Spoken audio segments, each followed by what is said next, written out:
घूमता रिपोर्टर में हम आपकी मुलाकात कराने जा रहे हैं सोशलिस्ट से लेकर समाजवादी तक के पुरोधा रहे पूर्व एमएलसी, स्वतंत्रता संग्राम सेनानी स्वर्गीय बाबू पारसनाथ मौर्य के पुत्र, सपा के वरिष्ठ युवा नेता और राज्य पिछड़ा वर्ग आयोग के पूर्व सदस्य कुंवर प्रमोद चंद्र मौर्य से। कुंवर प्रमोद 88 भदोही लोकसभा क्षेत्र से सपा से टिकट के दावेदार हैं। नमस्कार, घूमता रिपोर्टर में आप सभी का स्वागत है। मैं हूं मिथिलेश द्विवेदी। आज हम पहुंचे हैं समाजवादी पार्टी के वरिष्ठ युवा नेता, पूर्व सदस्य, राज्य पिछड़ा वर्ग आयोग राज्य मंत्री का दर्जा प्राप्त कुंवर प्रमोद चंद्र मौर्य के पास। कुंवर प्रमोद चंद्र मौर्य के बारे में बताने की आवश्यकता नहीं है। स्वतंत्रता संग्राम सेनानी, पूर्व विधान परिषद सदस्य, सोशलिस्ट से लेकर समाजवाद तक का झंडा बुलंद करने वाले बाबू पारसनाथ मौर्य के आप पुत्र हैं। दावेदारी है, नाम की चर्चा है।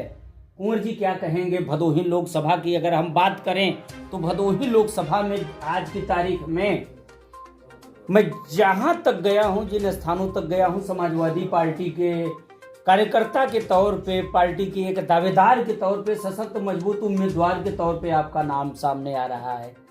क्या कहेंगे? हम आपको सर्वप्रथम धन्यवाद देंगे।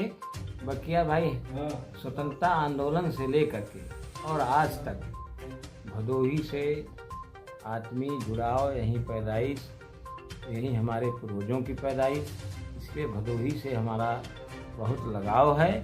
और ये स्वतंत्रता संग्राम सेनानी का परिवार 365 दिन 24 घंटे समाज सेवा में जुड़ा हुआ है। समाजवादी सोशलिस्ट सिद्धांतों के पर चल करके जनता की सेवा में जुड़ा हुआ है। और मैं समाजवादी पार्टी का एक जमीनी सिपाही हूँ। अगर पार्टी हमें उस रूप में देखती है तो मैं उसके लिए बी से भदोही, बी फॉर ब्राह्मण, बी फॉर बिंद, ये फैक्टर हावी है, त्रिकोणात्मक है। क्या इसके अलावा अन्य पिछड़ी जातियों के लिए ऐसा नहीं है कि कोई आधार नहीं है, कोई जमीन नहीं है भदोही लोकसभा क्षेत्र में? क्यों ट्रिपल बी की ये फैक्टर, ये पॉलिसी इस लोकसभा क्षेत्र में हावी है? ऐसा नहीं है भाई मिथिलेश जी। यहाँ से किसी समय में बाहर ओबरा से आकर के, रेणुकूट ओबरा से आकर के बहुजन समाज पार्टी से नरेंद्र कुशवाहा जी सांसद हुए हैं। तो ऐसा नहीं है, हमारे भी समाज का 1.5 लाख वोट है। नरेंद्र कुशवाहा वहाँ से सशरीर आए थे। यही समाज, मौर्य समाज, आटा भाटा, कार्यालय, सारी व्यवस्था करके और ऐसा माहौल बना करके यहाँ से सांसद बना करके नरेंद्र कुशवाहा को भेजा था। तो और बिंद समाज की जहाँ तक आप बात कर रहे हैं, बिंद समाज समाजवादी पार्टी से एक बार चुनाव, रामरती उपचुनाव जीते थे, वो भी फूलन देवी के मृत्यु के बाद सिंपैथी में चुनाव वो जीते थे। इसके बाद हमारे पार्टी से तो भी कोई बिंद सांसद नहीं हुआ। और इस बार पिछले चुनाव में चूंकि बिंद समाज के रमेश बिंद बसपा से निकाल दिए गए थे, तो उनके साथ भी सिंपैथी लग गई, जिससे आपका यह मानना है कि अन्य पिछड़ा जो समाज है वो भी सांसद बनाने का मादा रखता है?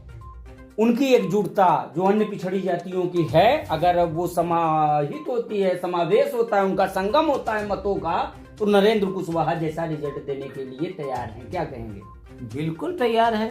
समाजवादी पार्टी, जिनका मुख्य आधार सारे समाज को लेकर के चलना, स्थापित पार्टी, अगर ऐसे पार्टी से अन्य ओबीसी में मौर्य समाज आता है तो निश्चित ये समाज जिताने का काम करे। क्या मानना है कि जिस तरह से त्याग तपस्या किया था बाबू पारसनाथ मौर्य, आज आपका नाम चल रहा है, तो आपको उम्मीद है समाजवादी पार्टी इस बार लोकसभा चुनाव में आपको प्रत्याशी के तौर पे पेश करेगी? क्योंकि अभी पिछला विधानसभा चुनाव समाजवादी पार्टी मामूली अंतराल से इसलिए हार गई कि उसका कैंडिडेट उतारने का निर्णय गलत था, जो जनता ने कहा भी चुनाव परिणाम के बाद। आपका क्या मानना है, इस लोकसभा चुनाव में पार्टी वो गलती नहीं दोहराएगी? नहीं, बिंद समाज जो है हमारे भदोही क्षेत्र में, ऐसा संजय निषाद ने कुटिल चाल चला कि बिंदों के अंतर आत्मा में जय निषाद घुसा दिया। जब ये अपने नमस्कार में जय निषाद राज बोलते हैं, तो समाजवादी पार्टी को समझ लेना चाहिए। मौर्य तो जितनी संख्या में रहता है उतनी संख्या में वोट स्वयं दूसरे अन्य समाजों से ले लेता है, इसलिए मौर्य यहाँ से चुनाव लड़कर जीतने में सक्षम है पूरी तरह से। और मैं तो समर्पित सिपाही हूँ समाजवादी। तो ये कहना है समाजवादी पार्टी के समर्पित सिपाही, खुद को बताने वाले कुंवर प्रमोद चंद मौर्य, जिनका बैकग्राउंड रहा है पारिवारिक इतिहास। आपकी मुलाकात हमने करवाई है कुंवर प्रमोद चंद मौर्य से। फिर मिलेंगे हम और एक योद्धा के साथ जो जुटा है मिशन 2024 की तैयारियों में। तब तक के लिए दीजिए इजाजत, नमस्कार।